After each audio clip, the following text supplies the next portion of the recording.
Shalom, selamat malam sahabat-sahabat terkasih di dalam Tuhan Yesus. Senang sekali bisa menemani kamu lagi di penghujung hari ini, di momen sebelum kamu beristirahat. Aku nggak tahu bagaimana harimu tadi, mungkin menyenangkan, mungkin biasa saja, atau mungkin sangat berat. Tapi aku percaya, kalau kamu sedang mendengarkan renungan ini, Tuhan sedang mengundangmu untuk duduk sejenak bersamanya dan membiarkan Dia menyentuh bagian hati yang mungkin selama ini kamu simpan sendiri. Sebelum kita mulai, ayo kita tenangkan hati bersama-sama. Tarik nafas pelan-pelan, hembuskan perlahan. Kalau kamu bisa, pejamkan mata sebentar dan katakan dalam hatimu, Tuhan, Engkau mengenal aku. Malam ini aku datang apa adanya.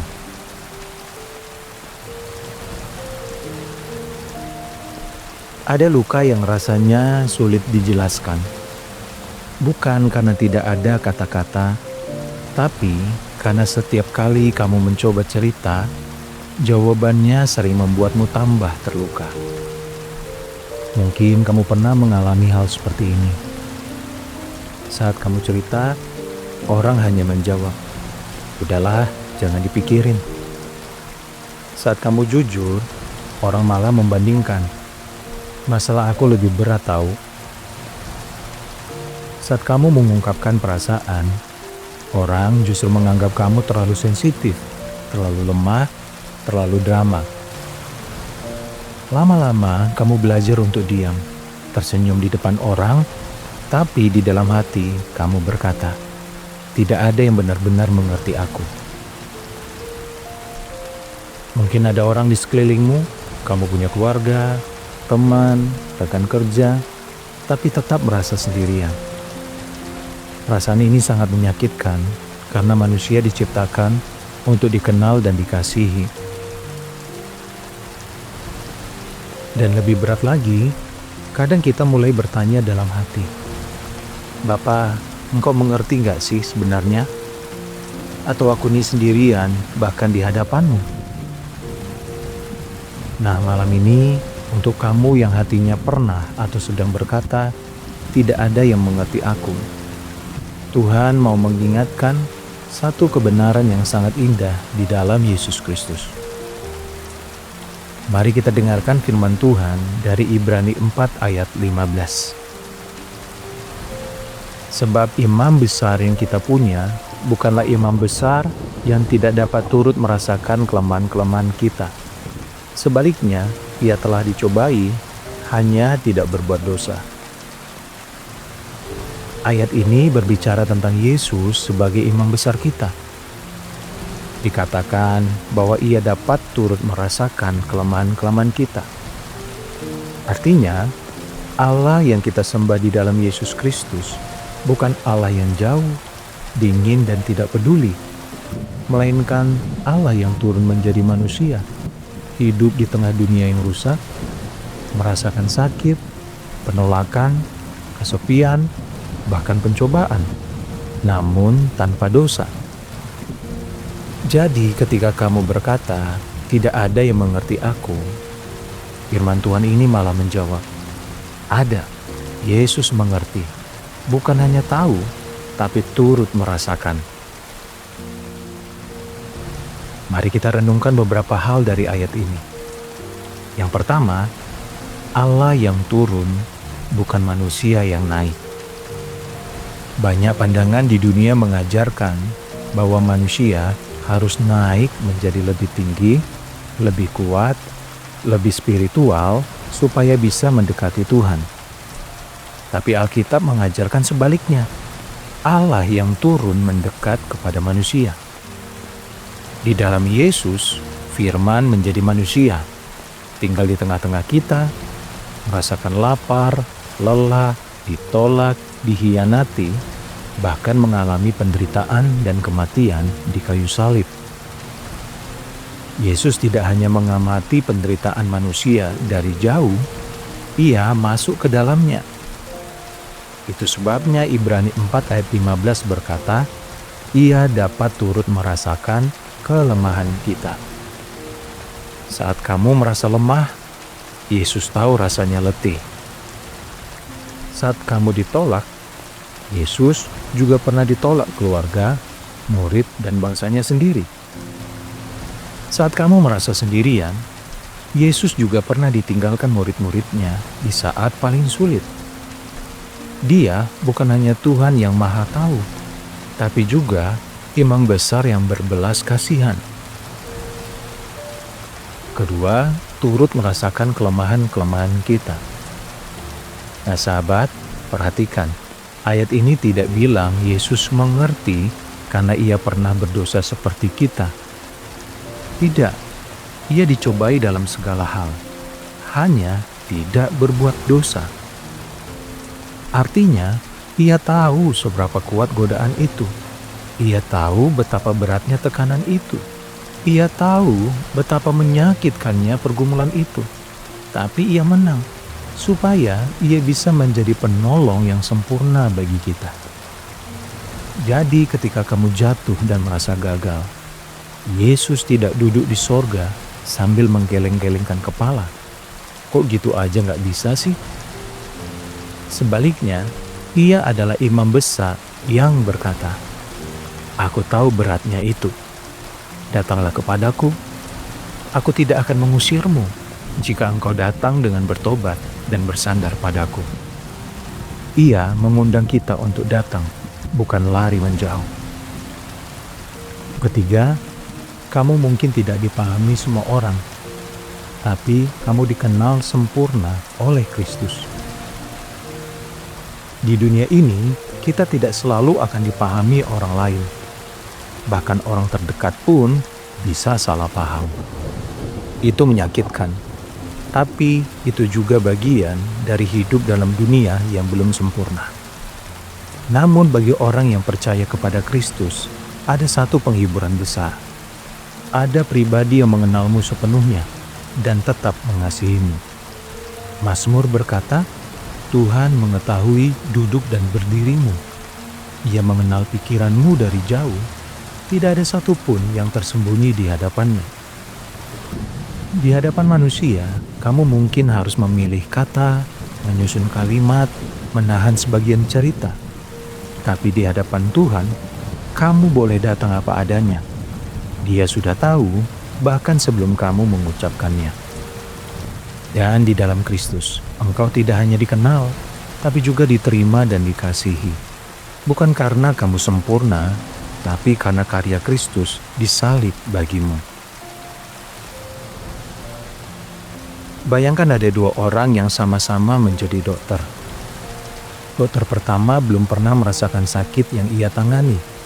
Ia tahu secara teori, ia mengerti dari buku dan data, dan ia bisa memberi resep yang tepat. Dokter yang kedua pernah mengidap penyakit yang sama. Ia tahu sakitnya seperti apa, takutnya seperti apa, kecemasannya seperti apa. Ketika kamu datang kepada dokter yang kedua, kamu merasa dia bukan hanya pintar, tapi dia mengerti apa yang aku rasakan. Yesus bukan hanya tahu dari jauh, tapi ia pernah berjalan di jalan yang penuh penderitaan. Ia mengetahui rasa lelah, ditolak, difitnah, disakiti, bahkan sampai mati disalib. Jadi ketika kamu datang kepada Yesus dan berkata, Tuhan, aku sakit, aku terluka, aku merasa tidak dimengerti. Ia bisa berkata, aku mengerti, aku pernah merasakan beratnya dunia yang rusak oleh dosa. Tapi aku tetap setia kepada Bapa. Datanglah kepadaku dan biarkan aku menguatkanmu. Apa yang bisa kita lakukan malam ini saat kita merasa tidak ada yang mengerti? Pertama, berhenti menuntut semua orang harus mengerti. Ini pahit tapi juga melepaskan. Tidak semua orang akan bisa mengerti dalamnya hatimu. Dan itu tidak apa-apa. Bukan berarti kamu tidak berharga. Bukan berarti hidupmu tidak penting. Hanya berarti manusia itu terbatas. Hanya Tuhan yang sanggup mengenal kita sepenuhnya. Ketika kamu berhenti menuntut semua orang harus mengerti, kamu mulai membuka ruang untuk datang kepada pribadi yang sungguh-sungguh mengerti. Kedua, ceritakan yang terdalam kepada Tuhan dalam doamu. Malam ini, cobalah berdoa sedikit lebih jujur dari biasanya. Bukan doa yang bagus, tapi doa yang jujur. Kamu bisa berkata misalnya, Tuhan, aku merasa tidak dimengerti. Kadang aku sendiri bingung dengan diriku. Tapi Engkau mengenal aku. Ini yang aku rasakan. Ini yang aku takutkan. Ini yang membuat aku sedih. Biarkan kata-kata itu mengalir, seperti kamu bercerita kepada sahabat yang paling bisa dipercaya. Ingat, Yesus adalah imam besar yang turut merasakan kelemahan kita. Ketiga, buka diri untuk ditolong melalui tubuh Kristus. Walaupun hanya Tuhan yang mengerti sepenuhnya, Tuhan juga sering memakai orang lain untuk menjadi alat penghiburannya. Kalau Tuhan taruh di hati kamu untuk menghubungi satu sahabat rohani, pembina, gembala, atau orang yang kamu tahu betul-betul takut akan Tuhan, jangan padamkan dorongan itu. Kamu bisa berkata, aku gak butuh jawaban sempurna. Aku cuma butuh ada yang mau dengar dan mendoakan. Tuhan membangun tubuh Kristus supaya kita tidak berjalan sendirian. Nah sahabatku, sekarang kalau kamu bisa, mari kita tundukkan kepala dan tenangkan hati. Kalau kamu berkenan, ikutilah doa ini dalam hati. Bapa di sorga, terima kasih untuk firman-Mu malam ini yang mengingatkanku bahwa Yesus adalah imam besar yang dapat turut merasakan kelemahan-kelemahanku. Bapa, Engkau tahu bahwa seringkali aku merasa tidak ada yang benar-benar mengerti aku. Kadang ketika aku cerita, aku malah makin merasa sendirian. Terima kasih karena malam ini Engkau mengingatkanku bahwa ada pribadi yang mengerti aku sepenuhnya. Yesus Kristus, Tuhan dan Juru Selamatku. Tuhan Yesus, Engkau yang pernah ditolak, Engkau yang pernah difitnah, Engkau yang pernah ditinggalkan. Engkau tahu rasanya sakit dan kesepian. Aku datang kepadamu malam ini dengan semua rasa tidak dimengerti, dengan semua luka di dalam hati, dengan semua kebingungan tentang diriku sendiri. Peluk aku ya Tuhan, biarlah aku merasakan bahwa meskipun tidak semua orang mengerti, Engkau sungguh-sungguh mengenal dan mengasihi aku. Ajarku untuk jujur di hadapan-Mu, untuk datang bukan dengan topeng, tapi dengan hati yang apa adanya. Dan ketika aku merasa sendirian, ingatkan aku bahwa Engkau tidak pernah meninggalkanku, bahwa di dalam Engkau, aku dikenal, dikasihi, dan diampuni. Tolong aku juga ya Bapa, untuk membuka hati, kalau Engkau mau memakai orang lain untuk menguatkan aku. Malam ini, aku menyerahkan seluruh hidupku ke dalam tangan-Mu yang penuh kasih. Biarlah aku beristirahat dalam damai sejahtera-Mu. Dalam nama Tuhan Yesus Kristus, Imam Besar dan Juru Selamatku, aku berdoa dan bersyukur. Amin. Kalau malam ini ada di antara kamu yang belum sungguh-sungguh percaya kepada Yesus, tapi kamu rindu mengalami Dia sebagai Tuhan dan Juru Selamat, kamu boleh berdoa sederhana seperti ini dengan hati yang tulus. Tuhan Yesus Kristus, aku datang kepadamu dengan hidup yang lemah dan berdosa. Ampuni aku. Aku percaya Engkau mati dan bangkit untuk menyelamatkan aku. Aku menerimamu sebagai Tuhan dan Juru Selamatku. Pimpin hidupku mulai hari ini dan ajar aku berjalan bersamamu. Amin. Tuhan melihat dan mendengar doa yang sungguh-sungguh dari hatimu. Terima kasih sudah menemani sampai akhir renungan malam ini.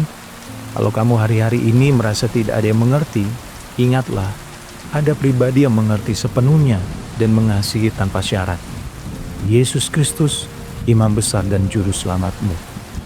Kiranya damai sejahtera Kristus memenuhi hati dan pikiranmu malam ini. Tuhan memberkati tidurmu, rumahmu, keluargamu, dan setiap langkah yang akan kamu jalani besok. Dalam nama Tuhan Yesus, damai sejahtera menyertai kamu. Amin. Kalau renungan ini menguatkanmu, kamu boleh bagikan kepada seseorang yang kamu tahu sedang merasa sendirian dan tidak dimengerti. Dan jangan lupa untuk subscribe, serta nyalakan lonceng notifikasi, supaya kamu tidak ketinggalan renungan-renungan malam berikutnya di Pelukan Bapa di malam hari. Sampai jumpa di episode selanjutnya. Selamat malam, Tuhan Yesus memberkati dan mengasihimu.